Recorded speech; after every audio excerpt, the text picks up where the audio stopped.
നമസ്കാരം. റോഡുകൾ കുഴിക്കേണ്ടത് ഒഴിവാക്കാൻ പറ്റാത്ത കാര്യമാണ്. കാരണം അറ്റകുറ്റപ്പണികളൊക്കെ എപ്പോഴും നടന്നുകൊണ്ടിരിക്കും. അത് മാത്രമല്ല, നമ്മുടെ ഡ്രെയിനേജ് സിസ്റ്റവും വെള്ളവും ഇപ്പോൾ ഗ്യാസ് വരെ റോഡുമായി ബന്ധപ്പെട്ട് തന്നെയാണ് കിടക്കുന്നത്. എന്നാൽ ഇങ്ങനെ റോഡ് പണി ചെയ്യുന്ന സമയത്ത് അത് മനുഷ്യരുടെ ജീവന് തന്നെ ആപത്താകുന്ന കാഴ്ചയാണ് ഇപ്പോൾ നാട്ടിൽ നടന്നുകൊണ്ടിരിക്കുന്നത്. ഒരു സൈൻ ബോർഡോ അല്ലെങ്കിൽ ഒരു കയറോ ഒന്നും കെട്ടിവെക്കാതെ തോന്നിയ പോലെ ഇട്ടിട്ട് പോകുന്നവരുടെ വളരെ വളരെ വലിയ അപകടങ്ങളാണ് സംഭവിച്ചുകൊണ്ടിരിക്കുന്നത്. ഇന്ന് തന്നെ രാവിലെ തിരുവനന്തപുരം കണ്ണമൂലയിൽ പടിഞ്ഞാറ്റിൻ ലൈനിൽ 2 വണ്ടികളാണ് മണ്ണിൽ കുഴിഞ്ഞു പോയത്.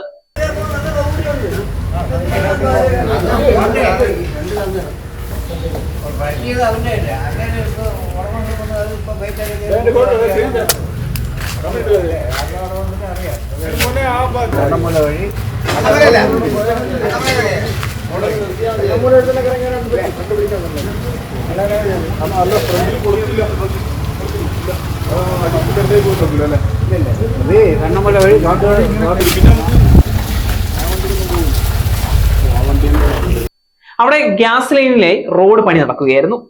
എന്നാൽ ഒരു വാർണിംഗ് സൈനോ ഒന്നും തന്നെ ഇല്ലാത്തത് കൊണ്ട് ആളുകൾ അതിലെ അപകടം അറിയുന്നില്ല.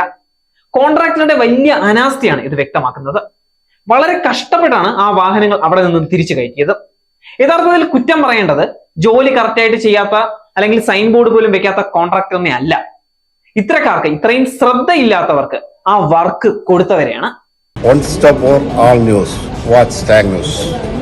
നേരിന്റെ വാർത്തകൾ നിങ്ങളുടെ വിരൽത്തുമ്പിലെത്താനായി സാഗ് ന്യൂസ് ചാനൽ സബ്സ്ക്രൈബ് ചെയ്തും ഷെയർ ചെയ്തും ഒരു ശരിയായ മാധ്യമ നിലപാടിനൊപ്പം നിൽക്കാൻ ഞങ്ങൾ നിങ്ങളെ ക്ഷണിക്കുന്നു.